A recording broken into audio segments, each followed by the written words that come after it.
M'abuelo fou llaurona, m'abuelo fou llauró. No faltarem mai les bledes.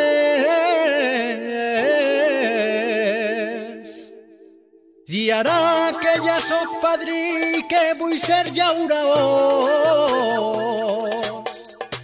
i asfalt damunt d'eixes terres. Passa el temps, roda la cadena, ara asfalt on hi havia terra, operaris, actors secundaris d'esta brama. Va de vie, un programme sobre tot que envolta el binatural, de la mà de Jérôme Chénaud. A tots es donen faena i jo tenia el meu camp, ja no treballa la terra, ens venen prosperitat. Bon dia, bona vespre a totes i tots. Avui, a Va de vie, us parlaré d'un tema fonamental en el món del binatural. Un sol bio. Es diu sovint que el vi es fa primer a la vinya. Això és especialment cert en les vinyes on es valora la vida del sol. Aleshores, què és un sol bio? I per què és tan important? Un sol bio és una terra rica en microorganismes, fongs, cucs de terra, bitxos i matèria orgànica.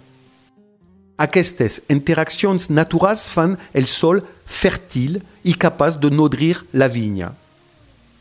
En canvi, un sol mort, sovint intensament llaurat i saturat de productes químics, perd la seva estructura i biodiversitat. La vinya es torna dependent dels fertilitzants i dels tractaments, perdent així la seva connexió amb el terrer. Els viticultors compromesos amb l'agroecologia treballen amb la natura en lloc d'anar en contra d'ella. Aquest treball inclou l'eliminació dels herbicides i pesticides, la promoció de la cobertura vegetal que protegeix el sol, evita l'erosió i nodreix els microorganismes i l'ús de compostos naturals per a enriquir la terra amb matèria orgànica. Una vinya cultivada sense aportacions químiques ha d'estirar les seues arrels en profunditat per a buscar els nutrients i minerals necessaris per a créixer. Aquest procés connecta la planta amb el subsol, capturant elements que poden estar presents a diversos metres de profunditat. Es parla sovint de mineralitat per descriure notes específiques en un vi. Pedra foguera, sílex, creta, salinitat. Encara que alguns científics qüestionen el paper directe dels minerals del sol en aquests sabors, és indubtable que els sols bios, rics en biodiversitat, influeixen en l'equilibri i la complexitat aromàtica del vi. La profunditat de les arrels també afavoreix una millor resistència a les sequeres i a les variacions climàtiques, millorant encara més la qualitat del raïm. Alguns viticultors van més enllà adoptant els principis de la biodinàmica, un enfocament que considera la vinya com un organisme en interacció amb el seu entorn i els cicles còsmics. En biodinàmica s'utilitzen preparats específics, com el fem de banya, preparats fixant, que estimula la vida del sol. També es tenen en compte les fases lunars i les constel·lacions per a planificar les tasques a la vinya i al celler.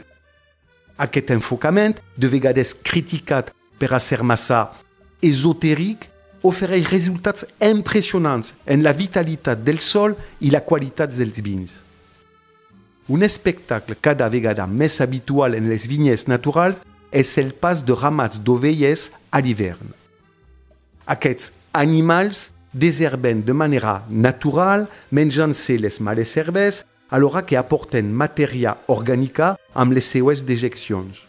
Una tècnica ecològica i efectiva, encara que limitada a l'hivern per a evitar danyar els brots joves.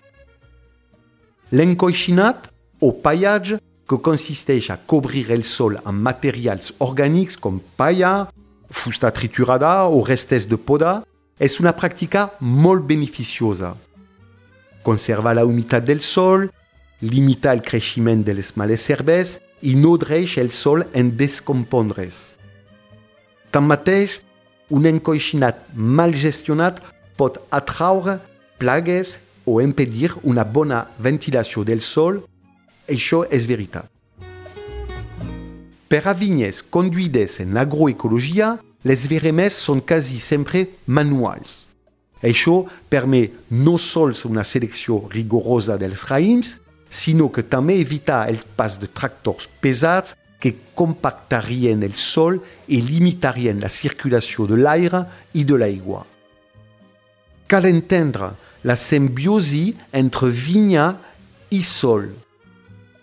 Les microrises font simbionts presents en el sol viu, ajuden la vinya a absorbir millor l'aigua i els nutrients, alhora que la fan més resistent a l'estrès climàtic. Un sol viu alberga bitxos que protegeixen la vinya dels plagues de manera natural, reduint la necessitat de tractament. També els raïms ofereixen una paleta aromàtica més complexa i una millor expressió del terrer. Preservar un sol viu no és només una tècnica agrícola, és una filosofia. Requereix temps, esforç i una gran paciència. Però el resultat es nota a la copa. Cada glob d'un vi procedent d'una terra viva conta una història de biodiversitat, respecte per la natura i saber fer.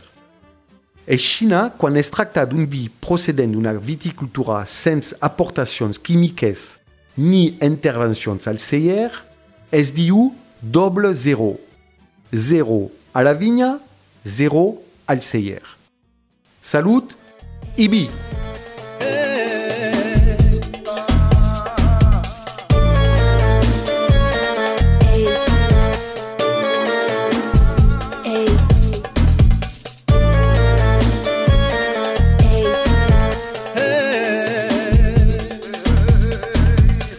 I és moment d'estar units